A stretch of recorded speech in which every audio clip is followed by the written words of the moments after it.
හෙලා හැමෝටම ඉතින් ඔයගලන් දන්නවා මේ ටිකේ වින්ටර් එකේ මම සත්තුන්ගේ කියන්නේ හිමේ දකින්න පුළුවන් සත්තුන්ගේ අඩිපාරවල විස්තරය මම හොයන් යනවා කියලා. ඉතින් ඒකිනත් එක්කම ඔයගලන් බලන්න පුළුවන් මේ හොඳටම හිමත් වැටෙනවා මේ අද දවසේ. ඉතින් අද මම කතා කරන්න යන්නේ මෙන්න මේ අඩිපාර ගැන. මේක නම් ටිකක් ලේසි. ඔයගලන්ට ලං කරලා බලුවාම තේරුම් ගන්න පුළුවන් මේක අයිති වෙන්නේ ක්‍රූල්ලෙට්ට කියලා. ඔයාලා සමහරට මගෙන් අහන්න පුළුවන් මේ මොන වගේ ක්‍රූල්ලෙට්ටද අයිති වෙන්නේ කියලා. ඒක නම් මම ඇත්තටම දන්නේ නැහැ. හැබැයි අපි අධ්‍යයනය කරලා බැලුවොත් තේරුම් ගන්න පුළුවන් මේක ඇවිල්ලා පැන පැන යන කුරුල්ලෙක්ට නෙමෙයි අයිති වෙන්නේ. හැබැයි ඇවිදගෙන යන කුරුල්ලෙක්ට තමයි අයිති වෙන්නේ කියලා තේරුම් ගන්න පුළුවන්. ඒක මම කියන්නේ මොකද කකුල් දෙක ලයින් වෙලා නැහැ නේ. නිකන් ඇවිදලා යන විදිහට තමයි මෙයාලා අඩි තියලා තියෙන්නේ. මම දැකලා තියෙන කුරුල්ලන්ගෙන් මම හිතනවා මේක පරිවෙට් හරි කපුටෙට් හරි අයිති වෙන්නේ කියලා. හැබැයි කකුලේ සයිස් එකෙන් මම හිතනවා මේක පරිවෙට්ට වෙන්නත් පුළුවන් කියලා. හැබැයි මතක් කරන්න ඕනේ මම මේ සම්බන්ධව එක්ස්පර්ට් කෙනෙක් නෙමෙයි.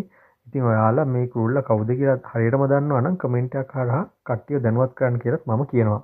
මම රතු පාට ඊතලින් පෙන්නන්නේ මෙයා යන දිශාව. ඉතින් ඔයගලන්ට තේරුම් ගන්න පුළුවන් යන දිශාව බලා ගන්න මෙයාගේ ඇඟිලි වලින් අපිට ඒක තේරුම් ගන්න පුළුවන් කියලා. ඉතින් මම හිතනවා ඔයගලන් මේකෙන් අලුත් දෙයක් ඉගෙන ගන්න ඇති කියලා. ඉතින් ඉස්සරහටත් මම තව මේ වගේ අඩිපාර වල විස්තරයක් හොයාගෙන ඔයගලන් සමග බෙදා ගන්න තමයි මම ඉන්නේ. ඉතින් දිගටම ටියාගේ ෆොටෝග්‍රැෆි පේජ් එක ෆොලෝ කරලා බලාගෙන ඉන්න. ඉතින් ආයෙ දවසක එන්න. එතකන් සුබ දවසක්.